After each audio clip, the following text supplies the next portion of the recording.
Well, the recent issues between Tullow Oil and Uganda Revenue Authority have done little to dissuade investors that are interested in bringing money in Uganda's oil and gas subsector. Today we bring you the story of an investor who has expressed interest in sitting within the gas sector.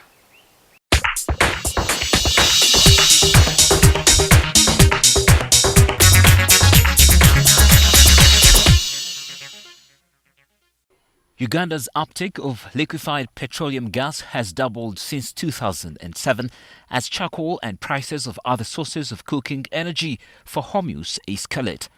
To experts, this is a welcome idea, not just because of the country's potential as a natural gas producer. 15,500 tons currently. It was 7,000 in 2007. So the consumption has increased, which is good for me because it means now we are getting away from the forest. Yes.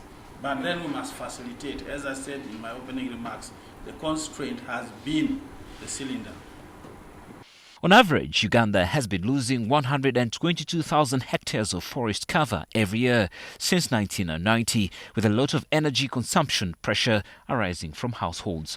To this end, Uganda has attracted an Egyptian firm to set up a gas cylinder and refilling plant to meet the growing demand and firm its position in the gas merchandising locally and within the region. The Deed Group have come to say they want to set a factory, a plant for regasification.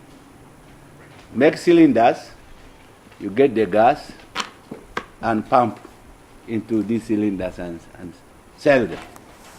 The investors note that once land for the setting up a factory is availed, they should commence production within a year and are looking at basing in Uganda to serve the regional market. First phase, to look after the Uganda market for establishing the first time in life in Uganda manufacturing locally manufactured cylinders with a capacity of 500,000 cylinders a year. So our target in the main factor here today is to establish locally an LPG cylinder made by Ugandan, as we are going to hire minimum 1,000 laborers as a manpower. This is a direct, and another 1,000 will be indirect.